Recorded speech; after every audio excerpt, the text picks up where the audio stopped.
안녕하세요. 바른투자 커뮤니티 주식부자 양성소 멘토를 맡고 있는 이발 톡톡입니다. 이번 방송에서 이제 이야기해 볼 부분은, 시장은 이제 돌아섰다. 주도 섹터가 이제 만들어질 텐데, 요 주도 섹터의 가능성이 있는 섹터군이 어딜까?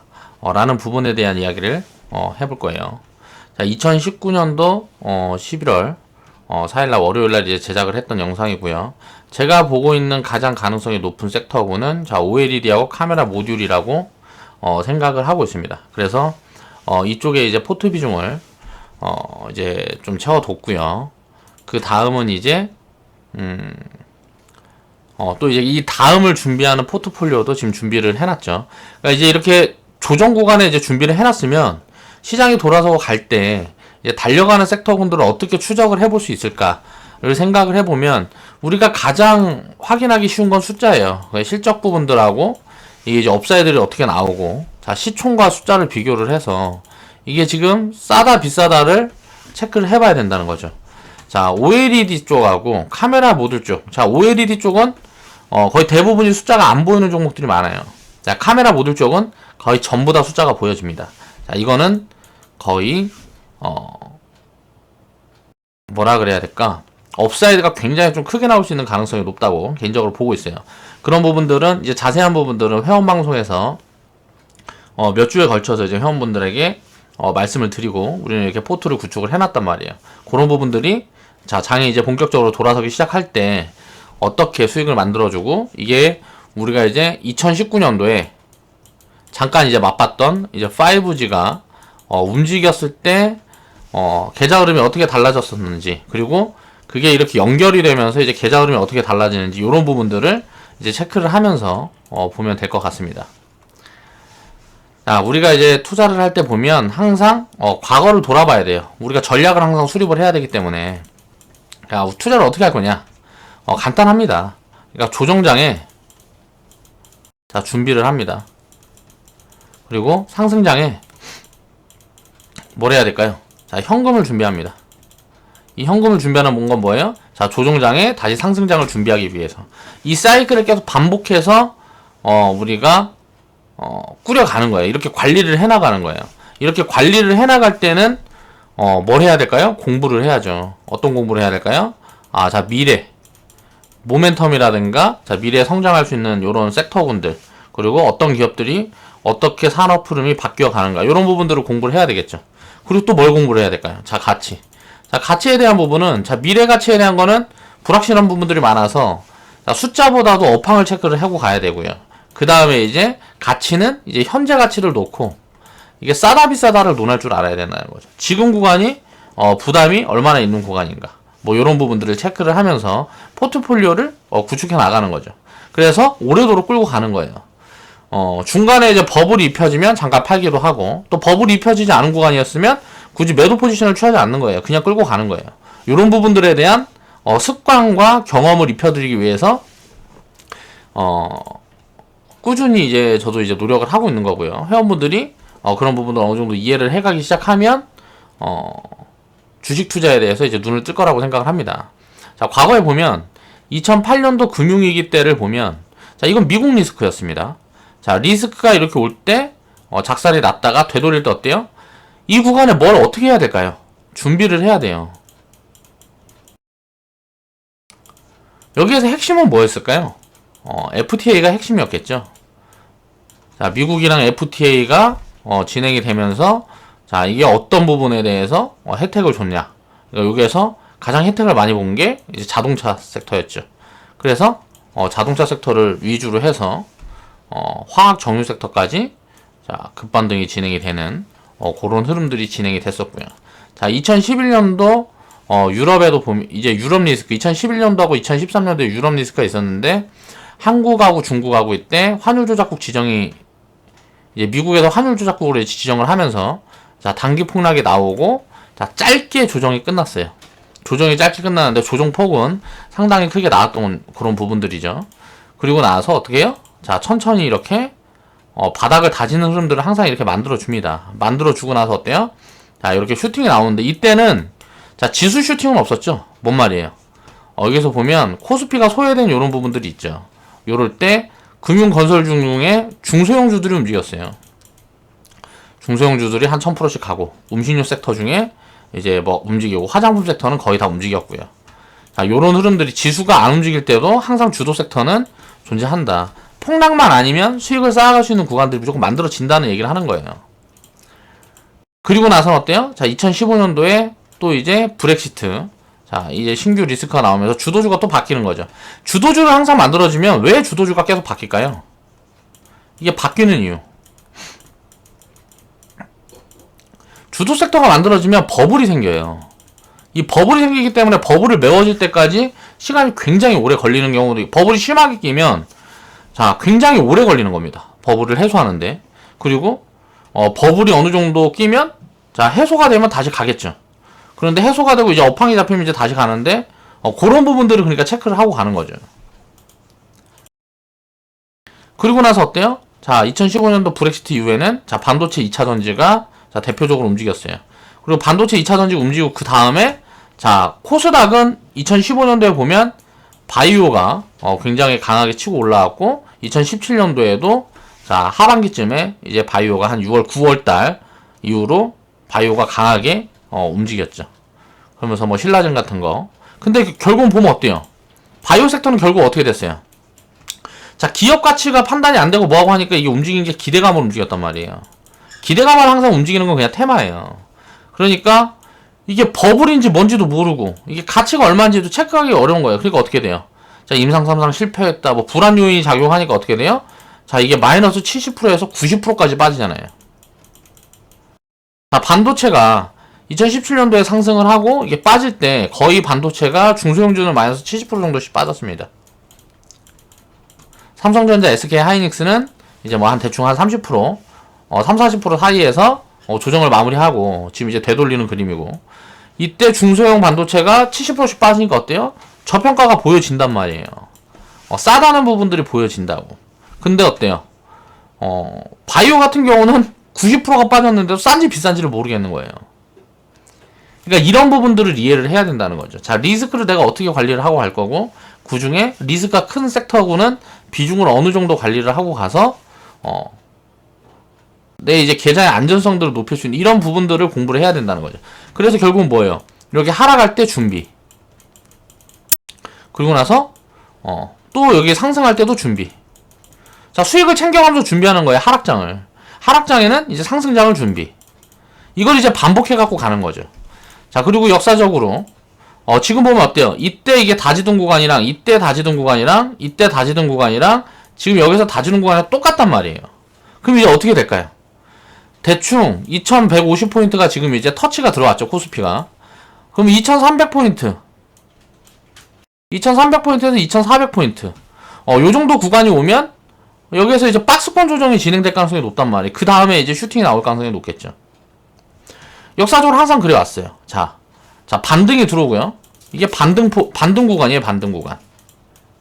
자, 반등 구간이 들어오고, 자, 역사적으로 여기에서 이제 반등 구간이 들어오고, 자, 여기 초록색 동그라미 보면, 자, 이런 조정을 만들어주고요. 자, 여기에서도 반등 구간이 들어오고, 여 빨간색 선 있죠. 이거 그어놓은 구간을 넘어간 다음에 반등 구간이 들어오고, 자, 주도주가 만들어지고, 자, 반등 구간이 들어오고, 주도주가 만들어지고. 자, 이번에 어떻게 될까요? 지금은 뭐예요, 그러면?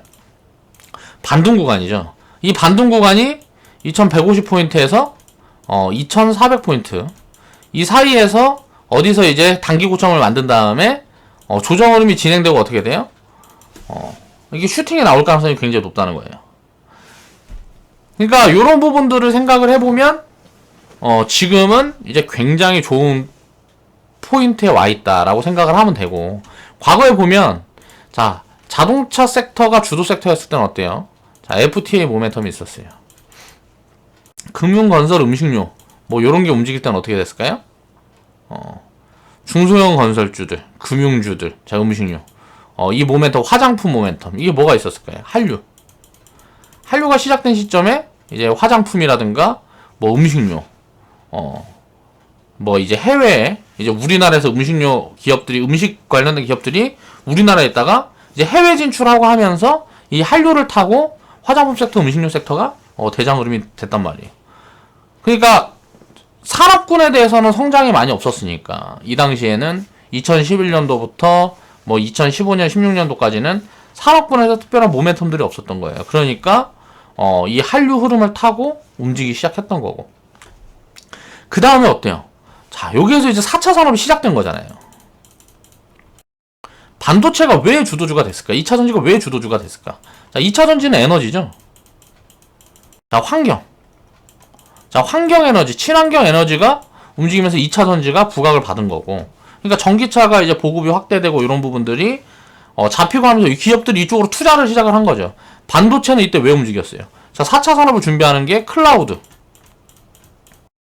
대표적인 뭐 구글이라든가 아마존이라든가 이런 데서 기존에 없었던 수요가 생긴 거예요. 4차 산업. 신규 수요가 생기면서 반도체 섹터가 많이 이 내용들을 이해를 하고 있어야 된다는 거죠. 자, 요런 부분들이 그럼 지금은 딱 보면 어때요? 이때는 모멘텀들이 그랬어요. 그쵸? 뭐 FTA라든가 자, 한류. 자, 이때는 뭐 4차 산업. 아, 지금 보면 어떻게 될까요? 이제 보호무역 뭐 이런 부분들이 굉장히 좀 강하게 작용하고 뭐하고 하고 있기 때문에 자동차 섹터나 이런 것들은 주도주로 들어서기는 힘들겠죠. 당장은 뭐 철강이라든가 뭐 이런 것들은 당장 주도주로 들어서기는 힘들 것 같아요. 그런 것들은 이제 북한에 대한 모멘텀들이 입혀져야 될 것 같고, 자동차 같은 경우는 갈리겠죠. 다 가는 게 아니고 2차 전지. 쉽게 말하면 전기차로 이동하면서 어떻게 될까요? 자동차 수요가 당연히 증가할 수 있겠죠. 그러니까 자동차 부품주들 중에 부품은 보면 전기차로 움직이면 예를 들어서 100개가 있으면 전기차로 움직이면 40개만 쓰는 거예요. 나머지 60개는 필요가 없단 말이에요. 그러면 이런 부분들을 뭐가 있을까를 찾아봐야 되겠죠. 부품주들 중에서. 그리고 자동차 완성차 업체들이라든가 이런 데들은 좋은 흐름이 나올 수 있겠죠. 자동차, 석유, 전기로 바뀌는 거잖아요. 그렇죠? 이게 포인트예요. 자, 이게 모멘텀이 있단 말이에요. 전기차, 뭐 수소차, 그 다음에 이제 결국은 자율주행차가 진행될 때까지 자동차 모멘텀이 있어요. 이때 또 모멘텀이 있단 말이에요. 그리고 금융, 건설, 음식료 이쪽 부분들을 보면 한류. 근데 이제 화장품 섹터는 지금도 사실 좀 그렇게 싸지가 않은 것 같아요. 음식료 섹터도 마찬가지고. 그럼 이런 쪽들을 빼고 보면 뭐가 있을까요? 미디어, 게임. 자, 미디어 게임 쪽이 한류도 이제 그림만 바뀐 거예요. 뭐 예를 들어서 화장품하고 음식료에서 미디어하고 게임. 그러니까 이거는 다 그냥 얘기하는 게 아니고 밸류를 제가 보고 얘기를 하는 겁니다. 미디어 같은 경우가 이제 화장품이나 밸류가 비슷하다고 보고 있는데 저는 성장 가능성이 이제 미디어 쪽이 더 크다고 보고 있기 때문에 이쪽을 보는 거고, 게임 같은 경우는 지금 밸류가 화장품보다 훨씬 싸요. 그러니까 게임 같은 경우는 뭐 어떤 모멘텀이 있을까요? 이게 기존에는 PC에서 자, 모바일로 넘어가는 거죠. 자, 반도체, 2차 전지 이거는 당연히 좋을 거고, 무슨 말을 하는 거냐면 요때 요런 상승폭들보다 훨씬 큰 상승폭이 나올 수도 있다는 거예요.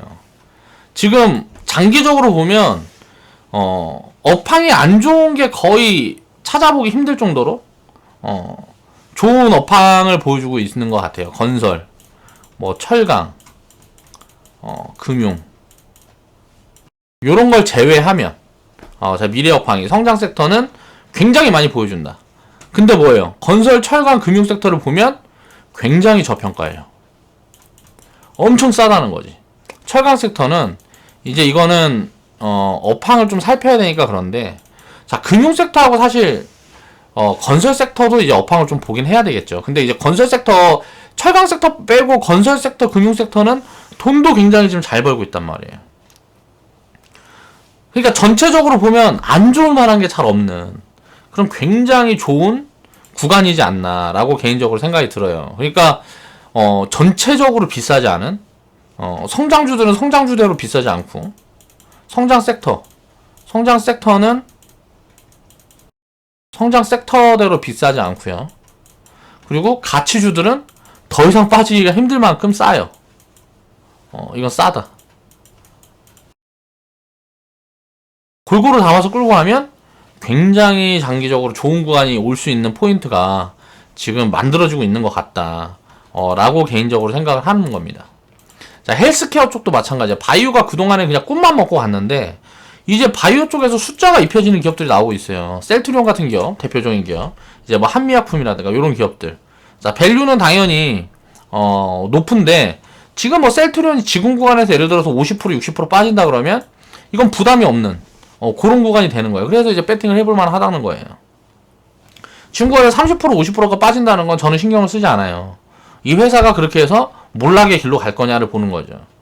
근데 앞으로도 계속 성장률이 입혀진다 그러면 셀트리온이나 한미약품 이런 기업들도 미래는 굉장히 좋아 보인다는 거죠. 근데 단순 바이오 기업들은 당연히 리스크가 크겠죠.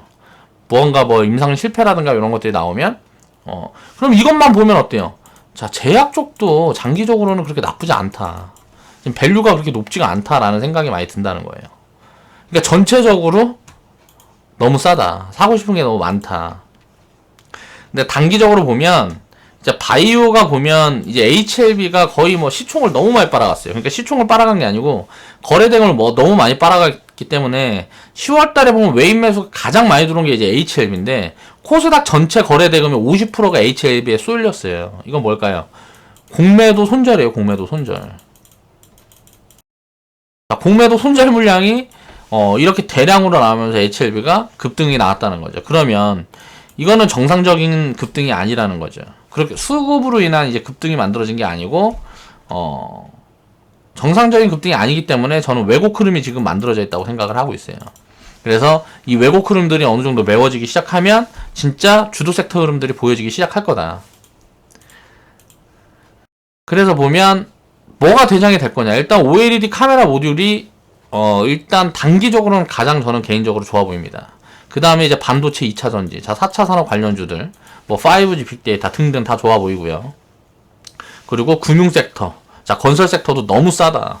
자 이런 관점으로 보면 담아갈 게 정말 많은 시장이라는 거예요. 그러니까 사고 싶은 게 너무 많은 시장이다.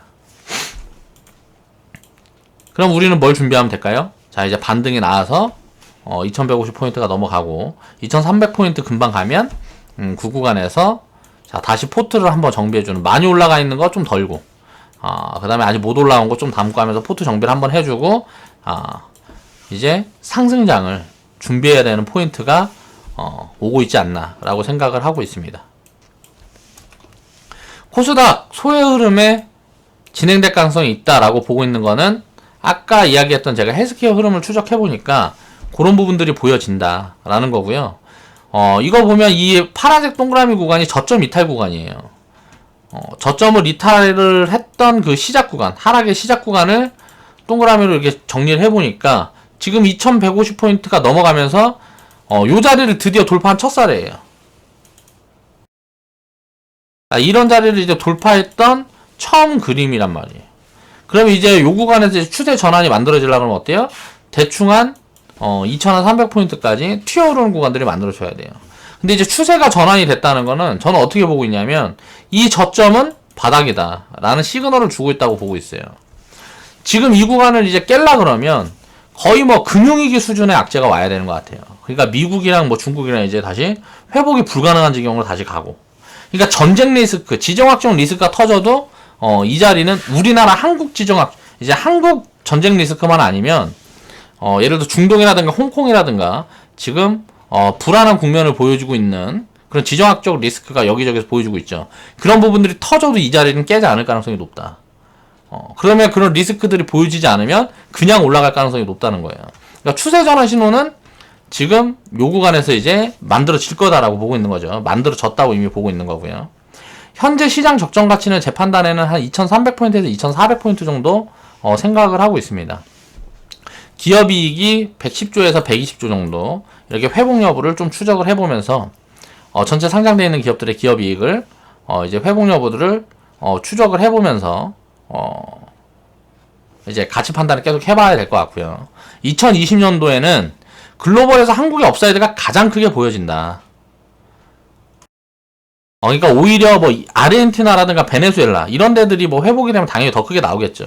그러니까 완전히 그런 큰 무슨 리스크를 만난 국가들이 아닌 그런 국가들 중에는 지금 한국이나 대만의 업사이드가 가장 크게 나올 가능성이 높다. 미중 무역 분쟁에 직접적인 타격을 입은 그런 국가가 업사이드가 가장 크게 나올 가능성이 높다라고 보고 있는데, 대만 같은 경우는 미리 회복을 했어요. 대만 증시 같은 경우 보면 많이 회복을 했는데, 한국 증시는 지금 뭐 거의 글로벌의 최하단에 있다고 보면 됩니다. 그러니까 어떻게 될까요? 자, 내년에 만약에 미중 무역 분쟁이 조금만 지금처럼의 방향성으로만 가게 된다면 어떻게 될까요? 2020년도에는 기저효과가 굉장히 크게 나올 수가 있어요. 그러니까 그동안 우리가 눌려 있었던 부분들이 자 폭발할 수가 있다는 거죠. 그런 포인트를 놓고 내년 흐름은 좀 보면 될 것 같습니다. 자, 코스닥 같은 경우를 보면 코스피 같은 경우는 이렇게 돌렸는데 코스닥은 아직도 요 밑에 있죠. 이게 왜 그럴까요? 바이오가 하락폭이 너무 커서 그랬어요. 19년도 8월달 뭐 이렇게 폭락 났던 요 구간에 보면 뭐 거의 막 대부분이 마이너스 70% 이상 빠졌습니다. 많이 빠진 거는 90%씩 빠졌어요. 하락폭이 너무 과했기 때문에 지금 반등이 들어오는 구간이라고 보면 되고, 요런 부분들이 해소되고 뭐하고 하면 이제 바이오 같은 경우는 조금 소외될 가능성이 저는 있어 보여요. 그러니까 주도 섹터가 만들어지고 이제 코스피가 움직이기 시작하면 오히려 코스닥은 조금 소외될 가능성이 있어 보인다. 근데 지수는 소외돼도 종목별로는 바이오 빼고는 다 괜찮을 가능성도 보인다. 그렇게 보고 있고요. 바이오 중에는 이제 헬스케어 섹터 중에서는 종목별로 흐름이 달라질 것 같아요. 굉장히 바닥에서 오래 기는 종목들이 나올 것 같고, 치고 올라가는 종목들이 이제 또 개별 이슈로 인해서 만들어질 것 같고, 전체적으로 흐름이 같이 가는 포인트들은 이제 지금부터는 좀 이제 나오지 않을 가능성이 높다라고 봐야 되는 것 같아요. 자, OLED 같은 경우, 자, 대장주 흐름. 자, OLED 같은 경우는 제가 이제 이 파동을 1차 파동, 2차 파동, 3차 파동 나눈 이유는 뭐냐면, 자, 대장이 나왔나를 항상 체크를 합니다. 근데 이제 이 대장이 OLED 쪽에서는 아직 나온 게 없어요.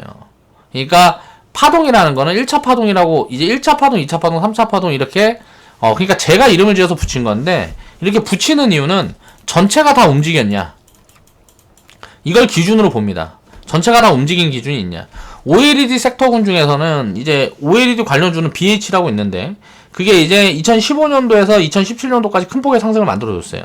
그런데 BH 같은 경우는 BH만 움직이고, OLED 섹터군은 디스플레이 쪽에 엮여 있다 보니까 LCD 쪽이 안 좋고 뭐하고 하다 보니까 디스플레이 전체적으로 많이 빠져 있어요.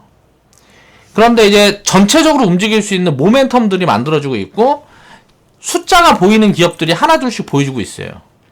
이게 이제 지금 보면 OLED 관련주들 중에 대장 흐름으로 보여주는 종목들이 ICD하고 힘스하고 덕산네오록스 정도 보여지고요. 요 종목들 중에 우리는 요 두 개 지금 갖고 있죠. 자, 우리가 샀던 시점들을 보면 다 요런 구간이란 말이에요. 그쵸? 자, 요런 구간에서 이제 요런 종목들은 이제 끌고 가보면 어떻게 될까요? 이게 만약에 대장 흐름이 만들어지면, 자, 후발주들까지 같이 해서 같이 튀어오르는 구간들이 만들어질 수가 있어요. 그러면 자, 지금 숫자가 보여지는 종목들, 요 종목들은 숫자가 보여지는 종목들이니까 적정가치 구간이 오는 구간이 보여지면 어떻게 될까요? 자, 비중을 이제 줄여가는 포지션들을 보고 이제 또 분배를 하면 되겠죠. 근데 이제 움직일 쪽이 요쪽이 가능성이 굉장히 높다. 일단 모멘텀부터 살펴보면, 자, 폴더블 폰 모멘텀을 보면 이거는 장기 모멘텀이라는 거죠. 최소 2년에서 한 3년은 갈 모멘텀이라는 거예요. 왜냐면은 폴더블 폰 보급량이 지금 굉장히 작기 때문에. 그러면 요거를 보면 여기에서 어떤 모멘텀들이고 왜 이게 좋을 수 있는지를 살펴봐야 되겠죠. 역사를 보면 처음에 폴더폰에서 스마트폰으로 바뀔 때 애플이 혁신을 만들었습니다. 그러고 나서 어때요? 노키아가 따라가지 못해서 사망했죠. 그 다음에 이제 스마트폰에서 그 다음 단계인 폴더블 폰으로 넘어가는 데는 이제 삼성이 먼저 시작을 했어요. 여기서 뒤처지면 사망할 수 있다라는 경계감들을 굉장히 가질 거예요. 휴대폰 업체들은. 왜 그럴까요? 왜냐면 폴더블폰이 흥행을 하면 기존 핸드폰은 어떻게 될까요? 나중에 결국은 다 바꿔야 된다는 거죠. 이쪽으로. 근데 그 기술력이 지금 MS, 마이크로소프트나 LG 같은 경우는 휴대폰 내놓은 걸 보니까 어때요? 자, 폴더블 폰은 어때요? 디스플레이를 하나로 연결을 해서 나온 건데, 이런 거는 이거 두 개를 붙여갖고 이걸 적고 펴는 뭐 폴더폰처럼 만들었단 말이에요. MS고 LG고. 기술력이 많이 처지는 거죠. 그런데 지금 이제 폴더블 폰이 이제 지금보다 이제 더 각광을 받고 뭐하고 하게 되면, 내년부터 하게 되면 전부 휴대폰 이쪽으로 바뀌게 될 거란 말이에요. 그러면 삼성 쪽이 삼성전자가 굉장히 큰 모멘텀을 가질 수 있을 가능성이 높아 보인다. 이제 화웨이고, 이제 뭐 미국의 애플이고, 내년에 나올지 내후년에 나올지 모르지만, 이제 폴더블 폰을 이제 출시를 하겠죠. 그렇게 되면 어떻게 될까요? 그냥 단순하게 우리가 생각해 볼 때 디스플레이가 기존에 한 개 들어가던 게 두 개, 세 개가 들어간단 말이에요. 무슨 뭐 중국 어떤 업체 보니까 이렇게 세 개로 해갖고 디스플레이 세 개를 앞뒤로 이렇게 접는 휴대폰을 만들어서 갖고 나오더라고. 폴더블 폰이. 출시 준비를 하고 있는 게 이런 게 있다 그러더라고요. 그러니까 막 또 삼성전자 같은 데 보면 롤러블이라 그래갖고 LG 같은 데는 여기서 이제 밑으로 빼갖고 어쩌고 저쩌고 요런 그러니까 휴대폰이 지금 혁신으로 가고 있는 건 거의 분명한 것 같아요. 그럼 뭐냐면 결국은 이게 흥하든 망하든 간에 거의 디스플레이는 이제 한 개를 쓰던 거를 휴대폰에 디스플레이가 한 개 들어가는 게 두 개, 세 개가 들어간다는 거잖아요. 그럼 어떻게 될까요? 수요가 곱하기 2, 곱하기 3. 그럼 이 캐파가 지금 준비가 돼 있느냐? 이게 준비가 안 돼 있다는 거지. 그럼 어떻게 될까요? OLED 공장을 늘리겠죠. 요런 흐름들이 지금 보여지고 있죠. 요런 흐름들이 중국 기업들이 대규모로 늘리고 있고, 삼성도 늘리고 있고, 또 LG도 준비하고 있고. 그러면 이제 요런 부분에서 이게 대형 같은 경우, 이건 이제 중소형 OLED이고, 대형 같은 경우는 어떠냐? 대형 같은 경우도 보니까 지금 LCD가 완전 작살이 나갔고, 중국 기업들도 OLED TV로 넘어가는 부분들이 보여주고 있어요. 자, 삼성도 어때요? 그동안 QLED라 그래갖고 LCD TV 팔다가 이제 이거 답 없다 그래갖고 OLED 뭐 130조 뭐 투자 계획 발표하고 마고 했죠. 그러면 이건 뭘까요? 공장 늘린다는 소리 아니에요. 생산량 늘린다는 소리잖아요. 생산량 늘리면 어떻게 될까요?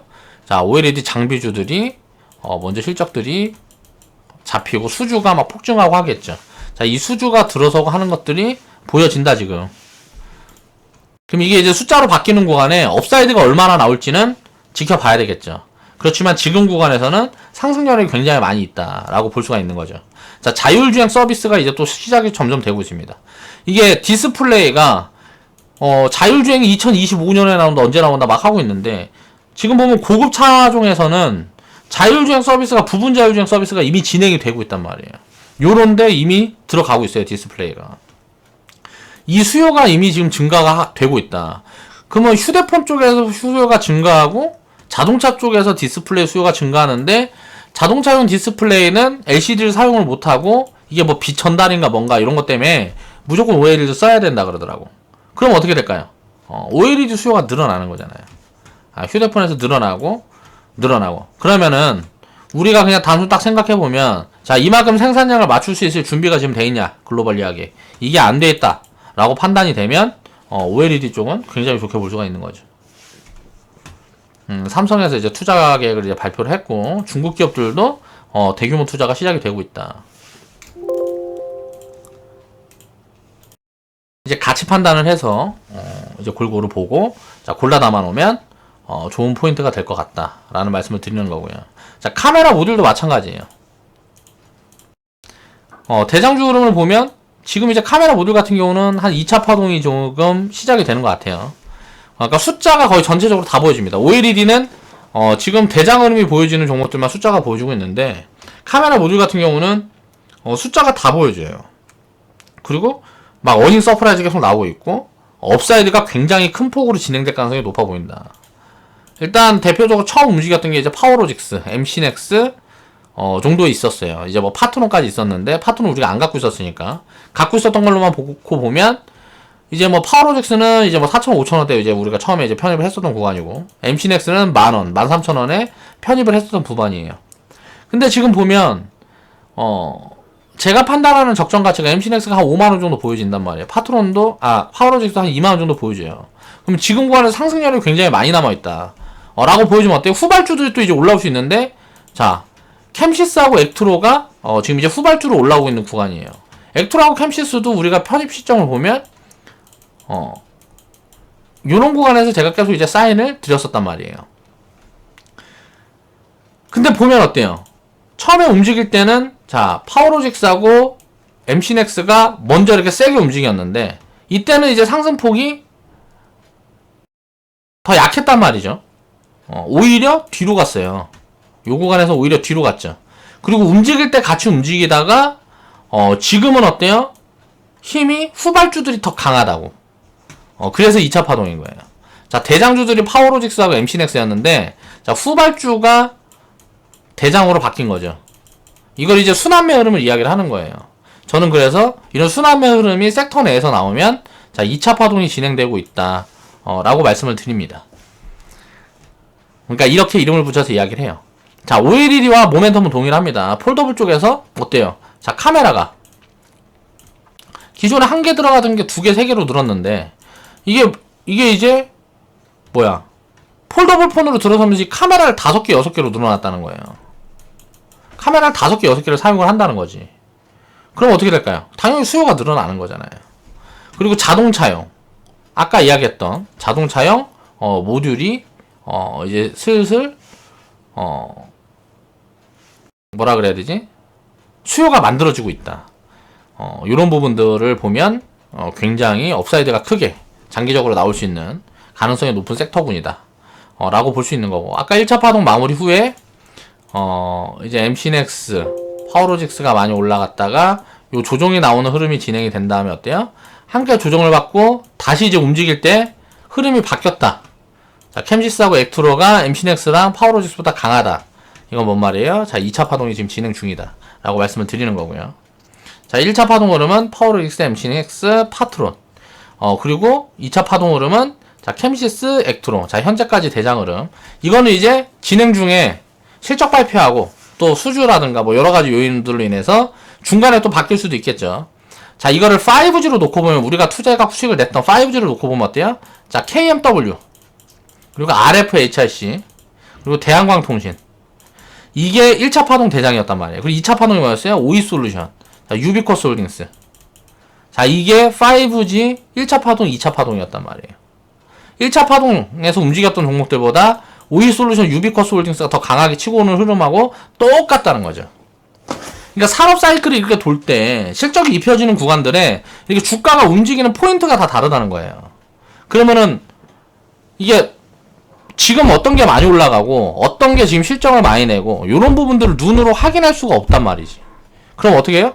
골고루 사놓는 거예요. 그래서 평균을 취해가면 된다는 거죠. 지금 이제 5G 같은 경우는 3차 파동을 준비하고 있는 걸로 보이고요. 자, 3차 파동이 진행이 되면 어떻게 될까요? 이건 또 바뀌겠죠. 자, 추후에 이제 회원방송에서 자, 언급을 드리겠습니다. 지금 우리가 남아놓고 있는 종목들이 이번 2차 파동이 움직일 때 같이 움직였다가 이제 실적이 나중에 입혀지는 애들이 캠시스하고 액트로하고 이제 이 카메라 모듈 섹터가 전체적으로 조정을 받은 다시 움직일 때 강하게 움직이는 쪽이 여기에서 나올 수 있다는 거예요. 지금 여기에서 보여지는 종목들 말고 움직이고 있는 종목들 말고 그런 종목들은 지금 미리 선취해야 할 때라는 거죠.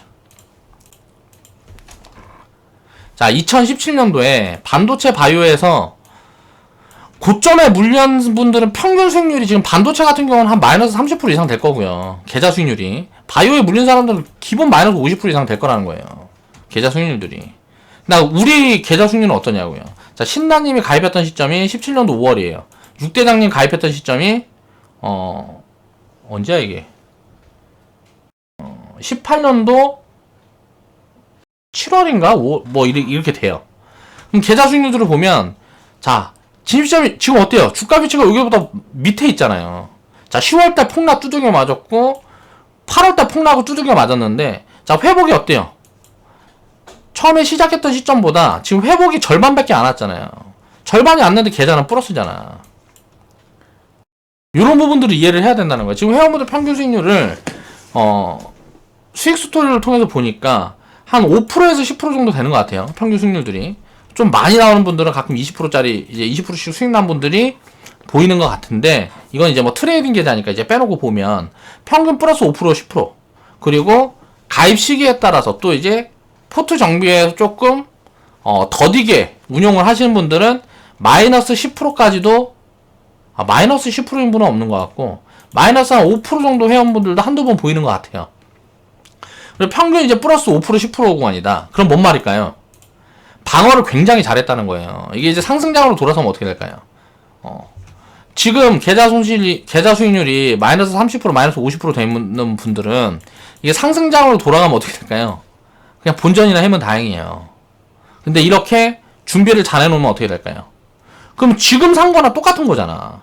지금 수익률이 이렇게 찍혀 있으면 지금 주식 투자를 시작한 거랑 똑같은 거라고.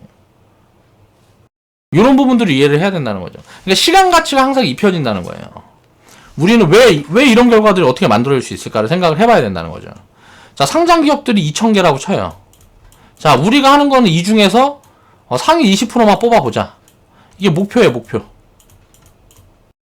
2,000개 기업 중에 가장 많이 올라가고 가장 성장 모멘텀이 좋고 요런 거 20%만 뽑아보자 라고 노력을 하는 거예요. 그럼 400개 되겠죠. 이 중에 대충 뭐 50개에서 200개 정도 운영을 해요.